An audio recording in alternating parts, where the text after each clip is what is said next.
Assalamualaikum dan hai. Perkenalkan, nama aku Siti Nur Aisyah binti Bujang. Untuk pengetahuan semua, ini merupakan podcast pertama aku.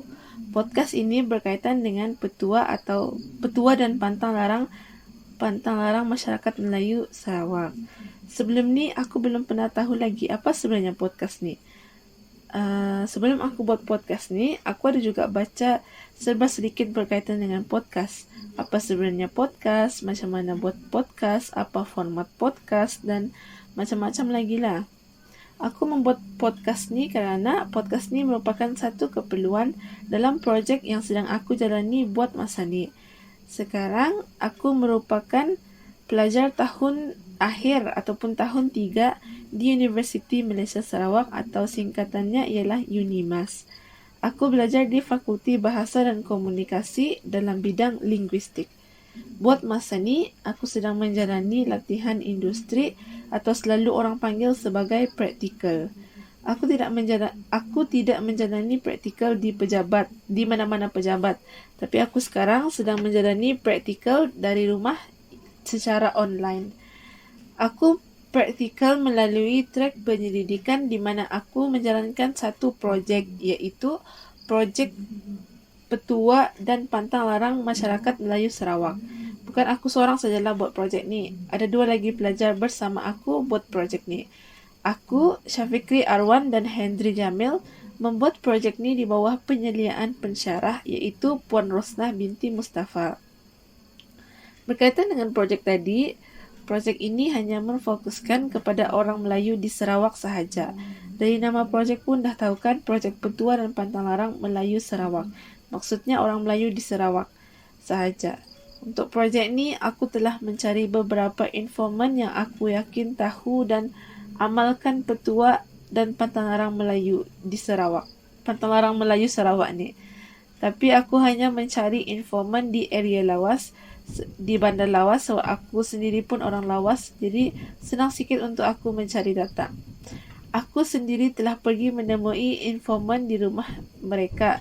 Aku datang ke rumah mereka dan bertanya berkaitan dengan petua dan pantang larang Melayu yang mereka tahulah.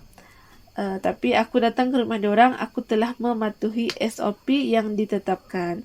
Sebab waktu pandemik ni kita haruslah sentiasa berhati-hati dan mematuhi SOP yang telah ditetapkan. Selain itu, aku ada juga bertanya beberapa petua atau pantang larang kepada ibu aku sendiri. Dan Alhamdulillah beliau memberikan kerjasama yang sepenuhnya. Walaupun ibu aku ni lahir sebagai seorang yang berketurunan Cina, namun beliau sudah terbiasa hidup dalam masyarakat Melayu dan mengamalkan petua dan pantang larang Melayu ni. Sebab dari masa kahwin lagi, arwah ayah aku dan arwah nenek aku dah mengamalkan petua ni dan ibu aku pun dah terbiasa. Jadi sekarang segala petua atau amalan atau pantang larang yang diturunkan kepadanya dulu, sekarang beliau turunkan kepada kami anak-anaknya. Selain itu, ada juga data yang aku kumpul melalui aplikasi WhatsApp. Aku menghubungi rakan aku melalui WhatsApp dan meminta mereka untuk bertanyakan petua atau pantang larang yang ibu mereka ketahui, atau ibu atau bapa mereka ketahui. Sebab sangat susah untuk aku bergerak ke sana kemari kerana banyak sekatan jalan raya di bandar lawas ni. Walaupun bandar lawas ni kecil, tapi agak susah jugalah. Jadi aku meminta pertolongan diorang. Sebelum aku mula membuat projek ni, aku ada juga baca beberapa artikel berkaitan dengan petua dan pantang larang Melayu di internet. Dan dengan pembacaan artikel-artikel tadi telah banyak membantu aku untuk menyelesaikan projek ni. Orang tua-tua terdahulu banyak mengamalkan petua dan pantang larang tertentu dalam kehidupan seharian mereka. Amalan ini diturunkan dari generasi ke generasi yang lain dan ada juga beberapa kelompok masyarakat yang masih mengamalkan petua dan pantang larang ini sehingga sekarang. Namun ada juga generasi kini yang meninggalkan petua dan pantang larang ni kerana menganggap petua dan pantang larang ni tidak masuk akal dan sangat mengarut. Sebenarnya banyak juga petua dan pantang larang yang masih masuk akal, namun generasi kini hanya tidak memahami maksud yang tersurat atau tersirat dari petua dan pantang larang tersebut. Setiap petua atau pantang larang ni boleh dibahagikan kepada beberapa kategori seperti penyediaan makanan, cara petua atau pantang larang penyediaan makanan, perkahwinan ketika mengandung. Petua atau pantang larang ketika mengandung ni memang banyak diamalkan oleh orang-orang terdahulu dan masyarakat kini pun banyak yang masih mengamalkan petua atau pantang larang ketika mengandung ni.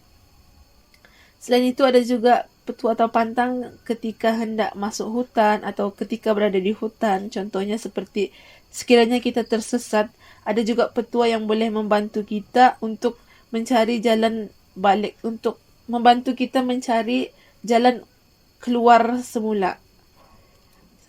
Seterusnya ada kategori pembukaan tanah untuk berkebun, pembinaan rumah, keselamatan, kesihatan dan macam-macam lagi lah. Contohnya seperti satu kategori ini iaitu keselamatan. Ada satu pantang larang yang selalu kita dengar, iaitu jangan memotong kuku waktu malam, nanti pendek umur. Sebenarnya pantang larang jangan memotong kuku pada waktu malam ni adalah kerana takut jari kita akan terluka. Kerana pada zaman dahulu kan tiada bekalan elektrik disediakan di setiap rumah.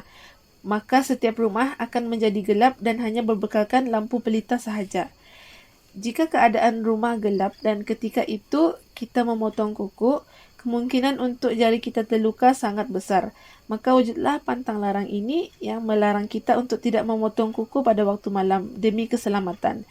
Mungkin sesetengah masyarakat menganggap pantang larang ini tidak masuk akal lagi kerana zaman dahulu dan zaman sekarang sangat berbeza.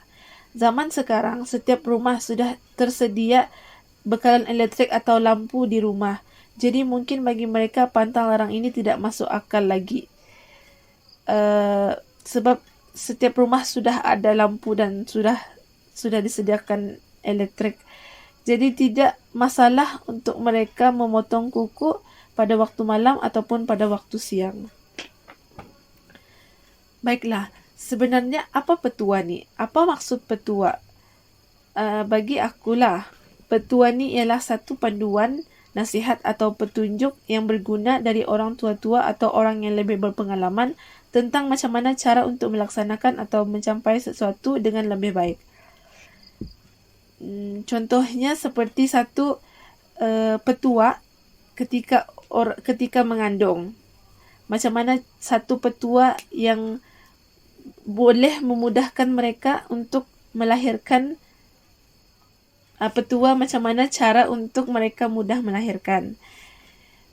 Caranya adalah jika seseorang yang mengandung tu disuruh untuk melakukan satu pekerjaan, maka mereka haruslah menyelesaikan pekerjaan tersebut secepatnya. Kerana macam mana cepat mereka menyelesaikan pekerjaan tersebut, macam itulah cepat proses untuk mereka melahirkan dilancarkan. Tapi jika mereka memperlambat pekerjaan yang disuruh, nanti macam tu jugalah proses mereka melahirkan akan dilambatkan. Petua ni memang aku selalu dengar sebab di sekeliling aku memang banyak sudah yang berkahwin dan mengandung. Seperti kakak aku, anak saudara aku dan sepupu aku. Jadi aku memang dah terbiasa dengan petua ni walaupun aku belum berkahwin. Jadi mungkin aku bolehlah gunakan petua ni apabila dah berkahwin nanti. Selain itu ada juga petua yang selalu aku sendiri amalkan, iaitu jika kepala terhantuk dan ada benjolan, maka aku akan menggunakan daun sirih untuk mengubati benjolan tersebut. Caranya adalah sekeping daun sirih mula-mula akan aku diang di atas api sehingga menjadi layu. Ketika daun sirih itu masih panas, daun sirih itu akan aku tampal di atas benjolan tadi dan benjolan tadi akan surut dengan sendirinya. Menurut kajian, penggunaan daun sirih dalam perubatan masih sangat relevan sehingga kini kerana kemujarapan daun sirih itu sendiri. Kadang-kadang ada juga petua yang kedengarannya tidak masuk akal, tetapi membawa kebaikan. Petua ini selalu ibu aku beritahulah ketika aku masih kecil. Katanya, sekiranya makan kerak nasi boleh menjadikan kita pandai. Macam tidak masuk akal, tapi jika kita fikirkan dari segi pemikiran ibu bapa, jika mereka memberitahu kita bahawa makan kerak nasi boleh jadi pandai, kita sebagai anak pasti akan makan kerak nasi tersebut. Maklumlah, tak jadi pandai kan? Tapi dari segi logikanya, petua ini boleh mengelakkan daripada berlakunya pembaziran. Kerana masa zaman sekarang ni tidak ramai anak-anak yang suka makan kerak nasi. Dan dengan adanya petua makan kerak nasi boleh jadi pandai, maka anak-anak yang pada mulanya tidak suka akan menjadi suka makan kerak nasi walaupun terpaksa. Maka dari situ pembaziran sudah boleh dielakkan. Seterusnya ialah pantang larang. Pantang larang ni ialah satu perbuatan yang dilarang untuk dilakukan menurut adat atau kepercayaan kerana perbuatan tersebut dipercayai boleh membawa akibat yang buruk. Pantang larang ni bertujuan untuk membuat teguran atau menasihati seseorang. Secara tidak langsung, dengan menggunakan pantang larang ini, bukan sahaja dapat memberikan teguran secara halus, bahkan dapat menjaga air muka seseorang. Contohnya seperti pantang larang yang kerap kita dengar, iaitu jangan bernyanyi di dapur, nanti dapat suami tua. Pantang larang ini dalam kategori penyediaan makanan. Sebenarnya pantang larang ini ditujukan kepada anak dara agar tidak terleka sewaktu berada di dapur. Masakan atau nasi yang dimasak mungkin akan hangus kerana terlalu leka dan asyik bernyanyi. Manakala dari segi kebersihan pula, masakan yang disediakan sambil menyanyi itu mungkin akan terdedah kepada titisan air liur yang boleh menyebarkan penyakit. Orang tua zaman dahulu memberi peringatan dengan cara yang cukup halus dan mudah difahami oleh masyarakat Melayu. Selain itu, ada juga pantang larang yang mungkin ada yang tahu atau mungkin ada yang tidak tahu, iaitu sisa makanan bayi ataupun sisa makanan anak tidak boleh dimakan oleh ibu bapa kerana dipercayai bayi atau anak tersebut akan melawan cakap orang tua apabila besar kelak. Mungkin bagi ibu bapa, mereka tidak ingin berlaku pembaziran makanan dan lebih memilih untuk menghabiskan sisa makanan anak mereka. Tapi bagi orang tua zaman dahulu, pantang larang ini sebenarnya menekankan pendidikan kepada anak agar mereka lebih menghormati dan menyayangi ibu bapa mereka walaupun mereka masih kecil. Mak aku pun selalu juga pernah juga menegur abang aku kerana dia makan sisa makanan anaknya.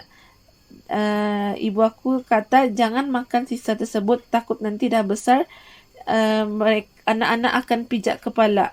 Maksudnya tidak akan hormat mereka sebagai ibu bapa lah. Ada juga pantang larang yang mak aku ajarkan kepada aku, iaitu jika anak terjatuh ke lantai ataupun terjatuh di mana-mana lah, jalan raya, di tanah atau di mana-mana yang menyebabkan anak tersebut menangis, jangan biarkan ibu atau bapa mereka yang ambil. Sesiapa sahaja boleh ambil anak yang terjatuh tu, tapi jangan ibu atau bapa diorang. Sebab hal tersebut boleh mengurangkan rasa sakit yang diorang rasakan akibat dari terjatuh tadi. Sebab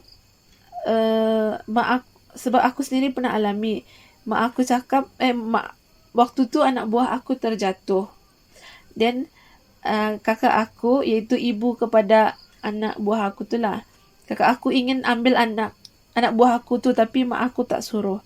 Sebab mak aku tak suruh, jadi aku yang ambil anak buah aku tu. Pada pendapat aku, mungkin juga jika ibu bapa mereka yang ambil, anak tersebut akan lebih menangis. Maklumlah itu kan ibu bapa diorang, tempat diorang memanja. Tapi jika mungkin orang lain yang ambil, anak tersebut mungkin akan lebih kurang menangis menangislah. Sebab sampai sekarang aku masih belum tahu lagi apa sebab di sebalik pantang larang ni.